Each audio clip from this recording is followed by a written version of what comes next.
உலகெங்கும் வாழும் மாதா தொலைக்காட்சி நேயர்களுக்கு வணக்கம். இன்றைய நிகழ்ச்சியில நம்ம பார்க்க போறது மதுபானத்தால் ஏற்படும் தீமைகள். அதை பத்தி தான் இன்னைக்கு நம்ம பார்க்க போறோம். இப்போ இதுல இருந்து நீங்க எல்லாம் கவனிச்சு கொஞ்சம் விழிப்பு நிலையில இருந்தா ரொம்ப நல்லது. இப்போ ஒருத்தர் ஒரு நாளைக்கு மாத்திரம் குடிச்சிருக்காருன்னு வச்சுக்கோங்க. அந்த ஒரு நாள் குடிப்பதின் விளைவு என்ன அப்படின்னா ஃபேட்டி லிவர். ஒரு நாள் குடிச்சாலே அது அந்த கொழுப்புகள் போய் அந்த நம்ம லிவர் சுத்தி உட்கார்ந்துக்குது, ஃபேட்டி லிவர் ஆயிடுது. அந்த ஒரு நாளைக்கு குடிச்சதற்காக நம்ம 2 months ட்ரீட்மெண்ட் எடுத்தாதான் அந்த ஃபேட்டி லிவர் சரியாகும்.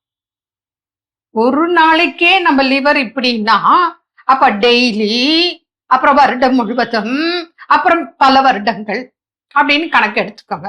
அடுத்தது அளவு இருக்கு. அதுல எத்தனை % ஆல்கஹால் இருக்கு, அது வேற கணக்கு இருக்கு.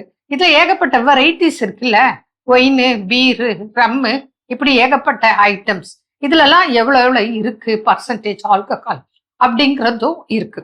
மேலை நாட்டுல குளிர் பனியில இருக்காங்க, அவங்க உடல் வார்ம் அப் பண்றதுக்காக ஒரு 30 ml சாப்பிடுவாங்க, லிமிட்டா தான் சாப்பிடுவாங்க.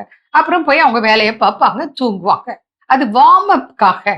அதை நம்ம பார்த்துட்டு என்ன வேணா குடிக்கிறது, கிடைச்சா போச்சு, ஃபங்க்ஷன் உடனே ட்ரீட்டு, அப்புறம் நல்லது கெட்டது எல்லாத்துக்கும் குடிக்கணும். அப்புறம் டெய்லி குடிக்கிறது. எப்படி? எனக்கு இன்னைக்கெல்லாம் நான் ஹார்ட் ஒர்க் பண்ணேன், பாடி பெயின், நான் குடிக்கிறேன். இது ஒரு கதை. எல்லாரும் வேலை பார்க்கலையா? இதுக்கு போட்டி. ஆண்கள் மாத்திரம் என்ன, நாங்களும் குடிக்கிறேன்னு பெண்களும் இன்னைக்கு. இதனால பாதிப்புகள் என்ன அப்படின்னு நீங்க பாருங்க. நமக்கு ஃபர்ஸ்ட் லிவர் பாதிப்பு, கல்லீரல் பாதிப்பு ஏற்படும். அதுக்கப்புறம் அது வீக்கம் வரும், இன்ஃபெக்ஷன் ஆகும், ஃபேட்டி லிவர் வரும், சிரோசிஸ் வரும்.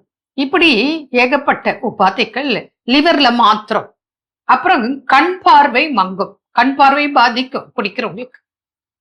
அப்புறம் நடுக்கம், தடுமாற்றம், நர்வஸ் சிஸ்டம் பாதிக்கும், ஞாபக மறதி வரும், தடுமாற்றம், படபடப்பு, கோபம், இதெல்லாம் பிரச்சனை. அடுத்தது ஹார்ட் பாதிப்பு, பிரெயின் பாதிப்பு, உடல் முழுவதுமே பாதிப்பு ஏற்பட்டு உயிரையே இழக்க நேரிடும். கிட்னி பாதிப்பும் சேர்ந்து வரும். இது இல்லாம வீட்டுல குழப்பம், சண்டை, புரியுதுங்களா? அவருக்கு குடிக்க பணம் இருந்தா ஓகே, பணம் இல்லைன்னா உடனே மிரட்டி வாங்குறது, அடிச்சு வாங்குறது, திருட்டுத்தனம் பண்றது, இல்லைன்னா கடன் வாங்குறது, இல்ல வீட்டுல இருக்கிற பொருளை எடுத்துட்டு போய் விற்கிறது, அல்லது அடகு வைக்கிறது. இப்படி எல்லாம் குடும்பமே மொத்தமா பேரழிவு ஆகுது. சமுதாய சீர்கேடு இந்த மதுபான அருந்துதல். புரியுதுங்களா?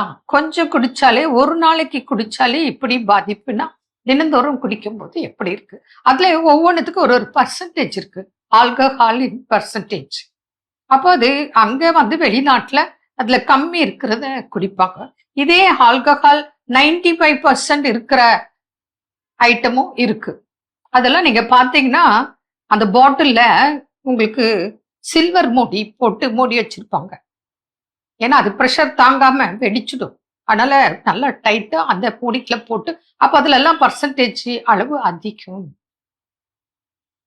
அதனால இன்னைக்கு நம்ம என்ன பண்றோம், சின்ன வயசுல இருந்து தெரியாத தனமாக குடிச்சு, அதே போல கூல் ட்ரிங்க்ஸ்ல எல்லாம் மிக்ஸ் பண்ணி பழகி ஃப்ரெண்ட்ஸுக்கெல்லாம் கொடுத்து, நான் மாத்திரம் கெட்டுறது இல்லை, நான் மாத்திரம் குடிச்சு போறது இல்லை, ஃப்ரெண்ட்ஸுக்கெல்லாம் சொல்லி வாங்கி கொடுத்து, இதுல வேற வீரம் பேசுறது, ஏய் மச்சா நீ குடிச்சாதான்டா நீ ஆண் மகன், இதெல்லாம் சும்மா ஜாலியா தமாஷா. உங்களுக்கு புகைப்பிடிக்கிற பழக்கமும் அப்படித்தான், மதுபான வகைகள், போதைப் பொருட்கள் பழக்கத்துக்கெல்லாம் இப்படித்தான் அடிமையாகிறது.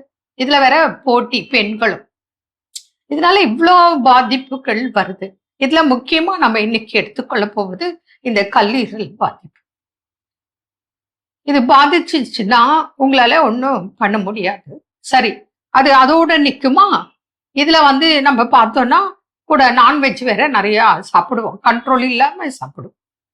உப்பு, காரம், புளி, எண்ணெய் எல்லாமே சேர்த்து நல்லா சாப்பிடும்போது லிவர் என்ன பண்ணும், புரியுதுங்களா? அப்பதான் அப்படியே ஸ்டெப்பா பாதிப்பு ஏற்பட்டு முழுமையா பாதிப்பு அடைகிற நிலைமைக்கு வந்துடும். அப்போ நீங்க ஒரு அறுவை சிகிச்சை செய்து ஆனா இதுல ஒரு என்ன அப்படின்னா நம்ம கல்லீரலோட சிறப்பு அது ஏகப்பட்ட வேலைக்குல செய்து என்ன அப்படின்னா உடல்ல இருக்கிற உறுப்பிலேயே இந்த கல்லீரலை கட் பண்ணிட்டு வேற ஒருத்தரோட கல்லீரல் கொஞ்சம் எடுத்து வச்சாலும் வளரும். மற்ற உறுப்புகள் வளராது. கட் பண்ணிட்டு அதோட போச்சு. கிட்னி கட் பண்ணா அதோட போச்சு. கர்ப்பப்பை கட் பண்ணா அதோட போச்சு. பித்தப்பை கட் பண்ணா அதோட போச்சு. ஹார்ட்டும் அதே கதை, உயிரே போச்சு. ஆனா இது அப்படி அல்ல. ஆனா அதுக்காக எனக்கு வந்து போனா பரவாயில்ல நான் திருப்பி வச்சுக்கிறேன் அப்படிங்கிற கதை நமக்கு வேண்டாம். அதோட குணம் இயல்பை உங்களுக்கு சொல்றேன். சப்போஸ் அப்படி முடியாத ஒரு நிலையில நம்ம வந்து கல்லீரல் சிகிச்சை பண்ணலாம்.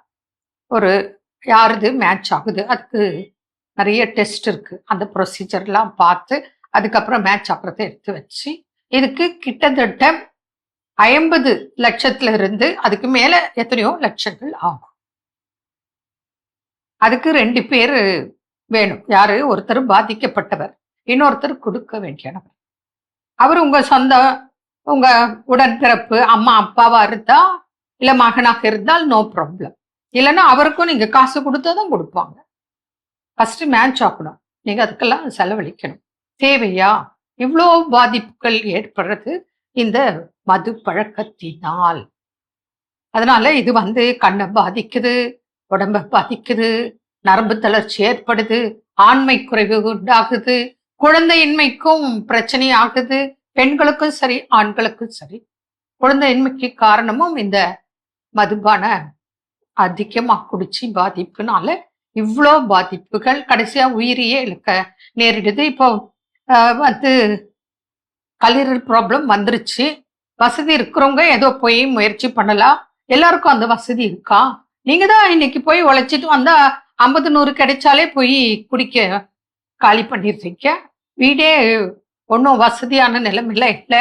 பிள்ளைங்களை படிக்க வைக்க முடியல, குடும்பத்தை காப்பாற்ற முடியாத நிலையில நீங்க எங்கது போய் 50 60 70 லட்சம் செலவு பண்ணி நீங்க கல்லீரல் வைக்க போறீங்க? அதனால பெரிய இழப்பு. இது சமுதாயத்துக்கே சீர்கேடு. நான் ஒருத்தர் குடிக்கிறேன்னா அவங்க ஒருத்தருக்கு மாத்திரம் இல்ல, குடும்பம் பிரச்சனை. இதனால பல குடும்பங்கள் இன்னைக்கு பாதிக்குது. அப்போ சமுதாயத்துல பேரழிவு, சீர்கேடு முக்கிய காரணம் மதுபானம் அருந்துதல். இதை நம்ம தொடக்கூடாது. ஒரு நாளைக்கு சாப்பிட்டாலே ஃபேட்டி லிவர் வருதுன்னா அப்போ இதை நம்ம சிந்திச்சு கண்டிப்பா தொடாமல் இருக்க முயற்சி பண்ணுங்க. அதுதான் நல்லது. நல்ல பழக்கத்தை சொல்லி கொடுப்போம். இப்போ இந்த மாதிரி குடிப்பழக்கம் இருக்கிறவங்கள நிறுத்த வழிகள் நிறைய இருக்கு. அது அவங்க ஒத்துழைச்சி மனது வைத்தால் மாத்திரம்தான்.